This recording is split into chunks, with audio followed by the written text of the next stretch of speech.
You are now listening to the podcast for geeks and the stuff they love, where each week we'll talk about everything from anime to movies, games, and prop collecting with the people who create and love it. I'm Jeremy. I'm Vince. I'm James. And this is your Geek Fix. You are now listening to the podcast for geeks and the stuff they love, where each week we'll talk about everything from anime to movies, games, and prop collecting with the people who create and love it. Today we have a special episode discussing artificial intelligence. I'm Jeremy. I'm Vinz. And I'm James. And this is your Geek Fix. This episode screwed up one. I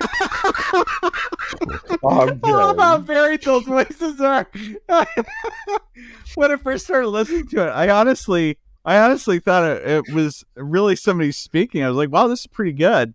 The one that's my voice, and then you could tell a little more electronic like English voice with Vinz, and then like full-blown robotic for James. But at the same time, we are talking about AI, which I've got to specify because there's something funny that we kind of noticed in a little while now. And we were talking about what exactly we could do for this, because I know this is a kind of common topic right now. It seems like it comes up a lot. People talk about doing an AI generated episode and things, which Vince was nice enough to go through and generate an audio one, and including the music right at the beginning is also AI generated and came with a little license agreement. Yeah, the script is also AI generated.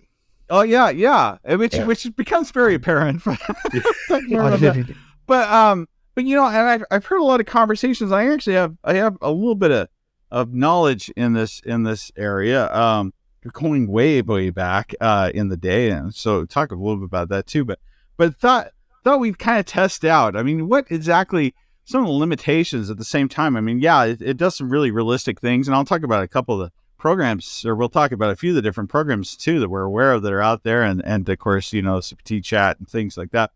But yeah, this is completely AI generated. So this is not something we gave a script to.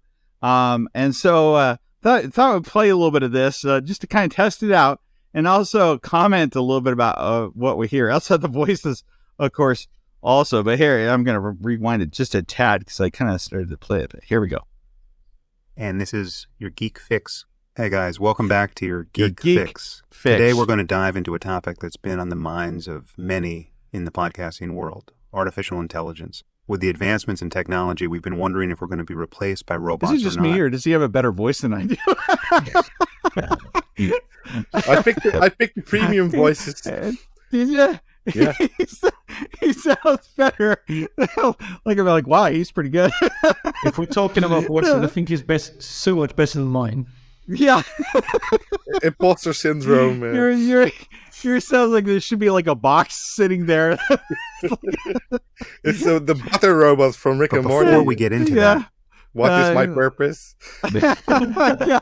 It's just a toaster. Yeah. But before we get into that, let's go around the table and have each host describe what A means to them in their daily just life. Mm-hmm. What's funny about this is that the AI can't even pronounce AI, but you said you think it's filtering it out, like it's not allowed to say AI? Because I wrote it out like artificial intelligence, and they just shorthand it as AI or A or whatever in the thing. So I think, but it doesn't know how to say AI, or is it that it's not allowed to say AI? I'm not sure. I'll have to look into it. But it was very apparent that every time I wrote down like the full artificial intelligence, it would come, sometimes they say AI because before they say it as normal. Right. But it was a very weird quirk, and I think maybe deliberate to put in there. But yeah, he pronounces it differently too each time. But here's a little bit more. You have to spell like AYEYE. Oh yeah, you have to fool it, trick it into thinking it's saying something different than AI. Well, actually, when at the end I put in a small Easter egg. I put in evil monologue generator. And then the AI is gonna tell you about how it's gonna destroy the world. And then when I put in moo ha ha ha, it actually laughs like an evil laugh instead of saying really? Moo, ha, ha, ha. Yeah. Oh, well, we got to hear that. What do you have to say about this? For me, AI means convenience. I use it for home, automation, voice recognition, and app I'd recognize development. Vince's voice anywhere. It's amazing how much we can accomplish with AI, from controlling our home environment to making our lives easier with personalized assistance. I think it's stealing from our previous episode. Didn't we do this episode? It's uncanny. I'd have to agree with Vinz on that one. I also use AI assistants in my daily life, but for me, the most fascinating part is how AI is being used in the medical field to assist with How diagnosis is it that and James's treatment planning. voice also goes from being really robotic to like sounding like this all of a sudden? Yeah, I That's think just me. It's just me. It's amazing what technology can do You have these some days. really good insight into the medical field there too, by the way, James. Very good. By the way, I did put in a prompt like like Jeremy takes the lead in the discussion, because I think I have the ChatGPT prompt also send it to you, and also it's like Vincent does prop replicas, James is more like Android programming, home automation, something like that. Like small I thought bits. you were an android. Yeah, maybe. Here's the voice we're going to use. Yes, beep boop beep. But I might have selected the same voice twice, so sometimes it sounds a bit same, but sometimes it goes like totally off the deep end. But, Yeah. Yeah, no, it's definitely changing the game in so many industries. But let's not forget that there are some cons to AI as well. What do you guys think are some of the drawbacks of relying too heavily on AI? One of the main drawbacks Too much Alcoholics Anonymous. sees the potential loss of jobs. As it continues to advance, it's possible that many jobs will become automated, leaving a lot of people without work. Then again, it can also offer new opportunities. Those are definitely some valid points. Now, let's have some fun and make some uncomfortable jokes about I'll start. What do you call an AI robot who's always hungry? I don't know. What do you call it? Hangry Terminator. Okay, here's mine. What do you get when you cross A with a dog? I'm not sure what. A retriever bot. That was pretty good. I got one. What do you call an A robot who's bad at math? I don't know. What do you call it? Calculator. All right. That's enough terrible jokes for now. Let's get back to our discussion. It's all AI So, generated. The big I didn't add it. question on everyone's mind is, will artificial intelligence take over our podcast? It's doing so now. What do you guys think? I don't think so. While AI can be helpful in many ways, it can't replace the human connection and conversation that we have on this podcast. Wow. I agree. Our podcast is all about the human Which experience, AI wrote. And while it can Yeah. provide information and assistance, it can't replicate the chemistry and humor that we have as hosts. Well said, guys. Well said, guys. I think that pretty much wraps up our discussion on AI. Any final thoughts? I just want to reiterate that while it has its pros and cons, it's important to remember that we're in control of how we use it. We need to be mindful of the impact it has on our society and make sure that we use it in a responsible way. Agreed. As technology continues to advance, it's up to us to make sure that we use it for good and not just for profit or convenience. You said it, James. Well put, guys. I think we all agree that artificial intelligence can be a valuable tool for podcasting, but it cannot replace the essence of what makes a podcast great, the human connection. And that's what we'll continue to focus on in your Geek Fix. Thanks for listening, and we'll catch you on the next episode. This has been your Geek Fix. Stay tuned. Stay tuned. Yeah, it's still going. I was wondering what was going on because you're still like... Did you think they bought it? Our greatest scholars tell us that the celestial bodies we see in the sky are fixed and unmovable from their circuit across the firmament. This is not so.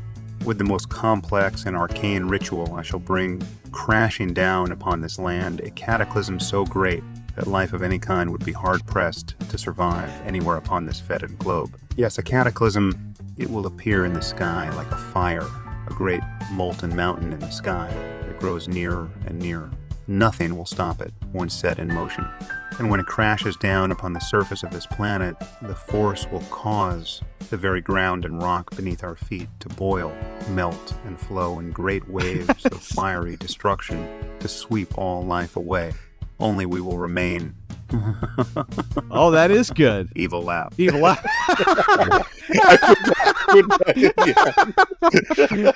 It's like it reads the scripts. James then says, Until that point, was anyone as turned on as I was listening to Jerry Ebert? I like how their vocabulary really increased near the end there too. But yeah. Evil laugh. I put that behind, but I wrote down moo ha ha ha, and it just does a real evil laugh. It's funny. Oh yeah, I mean, and you also generated a picture which I'll put in here, but there's over this past year, the reason why everyone's playing around with this so much, because it's a lot of it's no, I meant to say AI, but I can't. But the first reason is because it's shareable right at the moment. I mean, everybody can access it. It's easy to access. There's actually I've been playing around with AI a little bit and have been using 2 other services. One of them is more of a story writer and things, and then I use another one that's called Right Cream, which does a little bit of anything too. But anyway, so these things are out there and people can use them, but they do have their limitations. The biggest limitation that I've noticed is, and this is where I'll put on my professional hat, where as far as knowledge base goes, is the benefit to us as far as knowing something is real or is accurate is that we have this part of our frontal lobe that actually can go through and kind of through our own, metacognition, we can be aware of what we don't know, and what, and be able to say, I think this or whatever, as we grow to be adults. That's the part of our brain that develops. And I saw recently, I've seen a lot of people say, well, the problem with AI is that it lies, or they will use the word lie. But I think what it does, which is similar to like little tiny kids, they've done a lot of research with little kids in relation to truth and accuracy.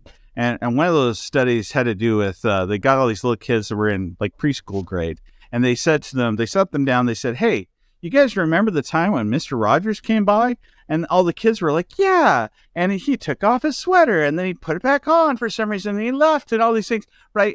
And it's not that they're lying and they're not making it up. And they authentically believe it. And same thing you'll see with dementia and things, same thing occurs, is what we call confabulation, which means that the brain fills in whatever it doesn't know. And one example of this visually is in the back of your eye. You have these big holes in the back of your eye, that around which we have all of our sensory input, but there's still a giant hole, and there's a giant black spot. Even when I'm looking around right now, there's giant black spots that I don't see because my brain fills in that information. That my occipital lobe knows to just kind of fill it in based on what it kind of thinks it knows. And we also don't see it the level of clarity that we think we do either. It actually kind of upgrades or enhances our vision. So there's a lot of things that we think we see. There's a lot of things we think that as far as a detail, that honestly our brain just fills in and we just accept it. And the same thing happens with information. Yeah. True. Yeah, we wipe that out, right? Stuff, but also people see faces and things, for example, same thing, right? Well, yeah, when those systems break naturally, that's when you can get other things like hallucinations and delusions and things like that, where the brain just filling in a lot of information. So I think similarly, because really AI works the same way we do. Is it learns, it uses its previous knowledge, it accommodates information and assimilates information, and then it spits things out. The limitation is like ChatGPT, they use a prediction model. They're called transformers, and basically what they do is looking at past responses and past experience. They calculate the most probable next word in line next to the other ones. And the combination of what came before and what models they were trained on, they would calculate the probability, but they would also give a sort of flavor or a color to... You froze there for a second. Oh, you're frozen again. Oh, your quality's dropping too. Yeah, the AI's got Okay. you. Is this really Vinz? No, this is the old deep fake. Yeah. That's funny. Oh, he's coming back again. It's really Mr. T. Yeah, it's really Mr. T. Yeah, I knew it. I had a feeling. Yeah.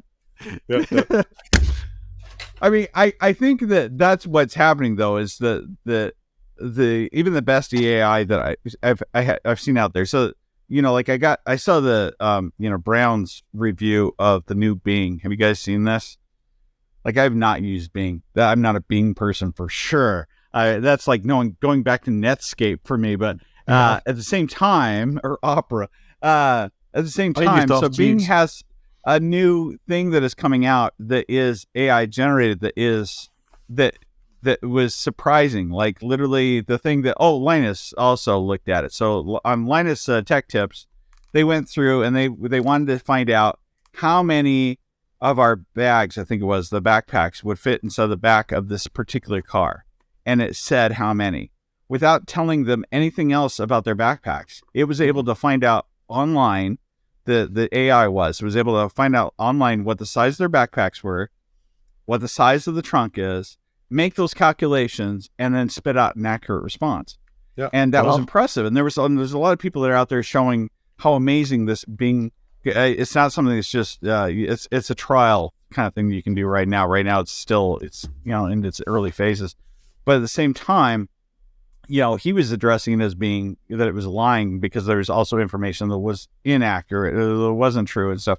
And like I said, I think that's not the problem. The problem is that unlike us, it doesn't have those systems in place that we develop, as we grow older, to be able to go through and be aware of knowing what you don't know.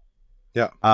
It can't know that. That's a very difficult thing to conceptualize and to be able to structure or create. Yeah, because I think creatively it's going to be a real good thing because it in its own universe it's telling the truth, so to say. Not specifically in ours. And right. Like what I see people do is like I have AI do my homework. I would not think that's a very good premise, but one thing, and it always comes back to Ghostbusters with me recently, but like there's this book called Tobin's Spirit Guide in which they cover spirits and apparitions and all that kind of stuff in the Ghostbusters universe, and it's a very thin book. And I thought maybe I could use AI to generate ghost entries for that book. So I basically wrote down and told the ChatGPT, I said, okay, listen, please generate some entries for a spirit guide with this and these parameters. And and the thing was, it couldn't generate pictures because it was a textual AI. So to circumvent that, I said, please provide me prompts that I can use to generate corresponding pictures based on the descriptions that you have thought up. And it did. And I put that in DALL-E 2, which is like the accompanying image AI. And it actually spat out some pretty good, decent, period accurate, because it was like a ghost from the from 1600 or whatever. It would make period accurate paintings with that ghost in that situation that you could use for the guide. So I actually generated a couple of fake entries, so to say. So I think creatively, I think it's going to be a very big tool for people who may not have the artistic capabilities to do that kind of stuff, but do have the mental capabilities to think up those ideas. Oh yeah, I mean, certainly help us think outside of the box. Yeah. Oh yeah. Oh, James, you're not moving. Box. Yeah. Sorry, you're frozen. Your finger's stuck on your head. Oh. But yeah, I mean, the tricky part is this. Yeah, it helps people that wouldn't be able to do certain things before, kind of help walk them across. Like I don't think it would be a bad thing for generating ideas, for example. And it's built for that. Actually, there's literally like you can go in and be like, give me some ideas. I was going to show that actually on here, but I can go in and say, give me some ideas for a podcast or for an intro for this, or what I could do for the whatever, and it'll come up with some weird ones, but it'll also come up with some fair to pretty good ones. Well, or it can generate an idea for a story. the script for the AI podcast was completely AI generated. Yeah. For But example. so the big conversation though lately is that 100% unique, or because this is the part that everyone gets hung up with, particularly related to the art, is and the music too now. So now music is, I mean, you just heard it. Some music was playing, it created that music. But it's pulling from a database of things that literally it's a set database of what it has in there, where they didn't pay those people for, what they put into their database that it's learned from. And now it's spitting out things that have at least bits and pieces of other people in there. Is that ethical? Is that okay? Yeah. That's in the same way that you as a musical artist can listen to somebody else's music and feel inspired. Like, I think it's pretty much the same. There was one guy who actually used AI or something similar, like a script, to basically generate every melody ever, because it's all a set of tones that you have in a sequence. And I believe as a sort of counter argument, they just put everything, like every melody ever conceived, like all the iterations of notes in a row. And they said basically, this is my copyright now because I have designed all these melodies. Oh, yeah. Well, but, music is math. Yeah. Within a certain range, it is predictable, and it artwork, repeats. At least, there was a court case recently about this person who made a comic about basically it was the actress Zendaya, but was slightly adjacent, and they said, I didn't use Zendaya, I just told AI to make it look like her so I would have a consistent person, and it just looks exactly like her. But that aside, portrait rights and whatever. Right. I think the judge said that the work being put in the visual art that you generated with the AI was not your work, because you didn't do anything to create it except for provide the AI with a prompt. If you Photoshop it and add something to yourself, then you put some work in there. That change is copyrightable. It's transformative. Yeah, exactly. Yeah. But so they could get a copyright on the text, I believe, and on the script, and on, I believe, the cover, because it had some typeface on it and some other stuff. But the actual generated art that was unedited and straight from the AI was not copyrightable, because a computer cannot own a copyright or something like that. Right. But that's of course what you're going to see is we're going to see much more legislation, and whether or not you can are allowed to use certain models or certain AI. To generate stuff and also use it in certain ways. That's something that's going to be very interesting to look forward to. The very original case, which was also a court case back in the day, it wasn't even put out by the people that technically he ripped off, I guess you could say, was the Warhol case. Okay. Andy Warhol's the whole. This is where the whole discussion of pop art came about. Can you use things that are technically pop culture? Can you use things that aren't yours? Change the color of the Campbell's soup or whatever. He changed the color of the background, but it was technically still a Campbell's. Like, does he have the right to take something that is owned by a company and an artist and things like that? Yeah, or the portraits into something with the else. Different colors, like the. Oh yeah. Yeah. Well, are you guys aware? So. Let me get my story straight. I think it's the post office. It was the United States Post Office. United States Post Office got sued, and the person that was put in the complaint won. In the United States for millions of dollars. I had to look up the exact amount, but so this was a stamp that had the Statue of Liberty in it. It was a Statue of Liberty stamp. If you can still buy the stamp now. You can still see it. You can go online and see it. How does the Statue of Liberty stand there?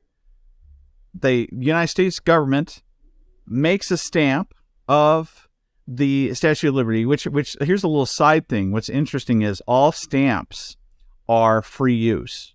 So if you ever want to use artwork, like if you want to create a presentation or something, or you want to do something where you want to show pictures, any stamp that you show, there's nothing they can do about it. It's free use, even if it's of some kind of. It's hard to read from across the room, though. Yeah. It's a little tiny. Yeah, but at the same time, so they made this stamp, the Statue of Liberty. Yeah. And they got sued. Do you know why they got sued? They used a picture from someone, I guess.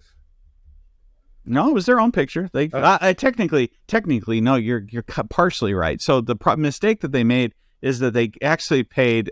This is actually a picture that they found in. I think it was Snap. What's the one free use? Not really free use. Like you had to buy the pictures, but I think they did purchase it from one of those kind of sites where they have pictures. Oh yeah, 123 RF. And But it wasn't the original. something like that. But it wasn't original. I mean, they did take the picture, and it was theirs to sell in that respect. Oh. But the picture that they took was not of the Statue of Liberty in New York. It was the Statue of Liberty in Las Vegas. And the artist who made that statue made it different than the actual Statue of Liberty intentionally. And it's his transformative version of the Statue of Liberty. And he's sued because he owns the rights of anything that's out there, apparently, that could be possibly produced that uses that Statue of Liberty. And he won. And he won a lot of money. So if we go to Vegas, we have to be careful not to make pictures of that. That's right. Don't take a picture of that. Don't post it on Instagram, apparently. This guy will come after you. Yeah. With Vinz, and he has the money to do it now. So. Yeah. It's very interesting. But I mean, so on one end you got, Warhol who can say, yep, this is, I didn't come up with this originally, but I came up with the idea of how I used it. And be right there. But then you got on the other side something that isn't even, was uniquely taken, but apparently wasn't, theirs to use. But I don't know. Personally, I'm in agreement with you guys. I think we're all made up of a collective of things that we gain over time. I mean, I don't care how unique and inventive you think you are. You're pulling from base knowledge. You might be coming up with the gap of how to get from point A to point B, but in the end, you're pulling from the things and or you're creating things from what you don't know, and then that hopefully doesn't get you in trouble. The area where the Bing thing fell short was it works great for people that don't know a lot about the topic. But like this individual that I'm speaking of, I mean, like he's kind of known for knowing everything about cell phones, and he went through it. He tried to get it to generate something, and it was giving a lot of false information about different specs, and he caught that, but nobody else would notice some of those things, and so same as my facts on the podcast. Yeah. Me in general too. I'm surprised I haven't received any comments on you were having totally a euro. Yeah, it's all good. Yeah, whatever. Sorry about that. Yeah, I mean, it is cool though. It's cool to see where it's going. Yeah. I see the one that I was playing around with, that Right Cream. You can seed it with certain pictures, so you can take like a picture that you've taken of yourself in a certain pose or with certain objects, and then it creates a picture that is unique. Like it doesn't look anything like the exact object or like you, but a character is standing in the same position with similar things, that's created. So, I mean, that's interesting. It's interesting where it's animation. I've seen some animations that have been done. They're really short, but, actually...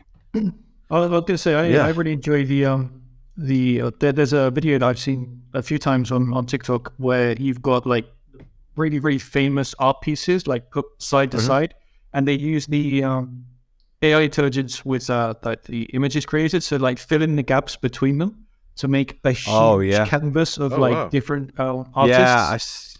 That's pretty really cool. good. Cool. Oh yeah, I thought you were going to say Wombo AI, and you're going to rickroll you. I'll try and find it also. Oh yeah, that's even better. One of the first AI things I did on our channel that's you can only see, I think, in the Instagram is I was trying to look into ways that I wanted to animate the Tony Stark figure. Mm-hmm. And I decided to play around with the AI piece. So I acted out the parts, and then I had and then AI took my photo of that figure, and it looks like he is really the one doing it. His eyes open and close. There's also a it's impressive. Or the dolls. I took my daughter's dolls. I got to show you this. I took my daughter's dolls, 3 of them sitting next to each other, and then had them sing Barbie Girl. And it looks so realistic. I mean, they look so alive, and they're like their eyebrows and everything, like everything was moving in such a way that then none of my daughters would sleep in their room for the next week. I can imagine. At the same time, fuel. I'll show a clip of it when I do the video, but yeah. So I mean, I used to still do, but like a service quality assurance. So like when you have a phone call or like a help desk or whatever. And people are on the phone or on a chat or whatever. I perform quality checks and training and coaching on that. At a previous company I worked for, they had like it's an off-the-shelf product called Amelia. Which is like an AI chatbot, like before Microsoft and everything started doing that. And the funny thing was that it's basically a how you say it, like a tree of choices that you can make, a yes no kind of choice. And a decision tree, that's the one. And then when it fails, you have to have an agent chime in and fulfill the rest of the decision tree. So it was really low PAI. It was like, okay, do you want to install a laptop? Yes, no, and then yes would go to the laptop. Yeah, I've seen this one. But the fun thing was it also checked the sentiment of the things that people would put in the chat, and if you were angry, then she would look sad and everything. So our goal was to put in the most vile stuff into that chat to make sure that she always looks upset. Yeah, she was like super depressed all the time when we were testing. That's funny. Have you guys seen? I don't know if you've ever watched with Jeff, by the way. Just FYI. Oh, did you? Yeah. Have you ever seen? You ever watched Corridor Crew? Yeah. They're cool. No. They basically they're the special effects group that does a lot of actual. They actually do real special effects for actual studios and things. But at the same time, they have a YouTube channel, and they decided that they've been playing a lot around with a lot of AI, and they decided that they wanted an AI that would spit out its own. I think that's Instagram too. It spits out its own posts every day. The influencer one. Yeah. You saw that? Yeah. And I followed her for actually, I mean, she's hilarious to watch, but I mean, I was following her for a while because she like comes in she ends every single post with still dance and stuff, no matter what she said. But when she's really sad, like, her mouth goes really down or whatever. And what they found, though, this is the interesting part, is at first, they built kind of like a standard video game environment for her, which was just this house, this big mansion, kind of like an influencer mansion was the idea behind it. And it's AI, so it's just constantly, every day it's just building its own storyline, and it's doing it based partially on the comments too that people are leaving. But what they found was that every single day that went by, she was making more and more comments about being depressed and about being stuck inside and all these things because she's only inside the house. So then they expanded her world environment, and suddenly she started getting more excited and things. And then she's doing posts about, this is my jet ski. I love jet skis. What's your favorite kind of jet ski? Something like that. That's real so weird. It's weird to see though that like she actually had this like emotional reaction to what her environment was and what was going on. So it is interesting. I don't know if it's going to try and take over the world like what Vince's generated thing said, but at the same time, let us know. I mean, did you use AI for anything? Is there even things that you've come up with or that you've been using for a while that's related to AI? To share it with us down below. If you've enjoyed this podcast and want more, stay tuned for that. But also check out our channel, join the community on YouTube that goes by the same name, your Geek Fix. Be sure to check out Vinz on Twitter at massivedmg_ and on his YouTube channel, massivedmg. Check out James at Mr. Malto4 on Instagram and the Replica Prop Forum. We also want to hear from you, so be sure to send your questions, stories, and other projects to yourgeekfix@gmail.com. In the meantime, this has been your Geek Fix. Evil laugh.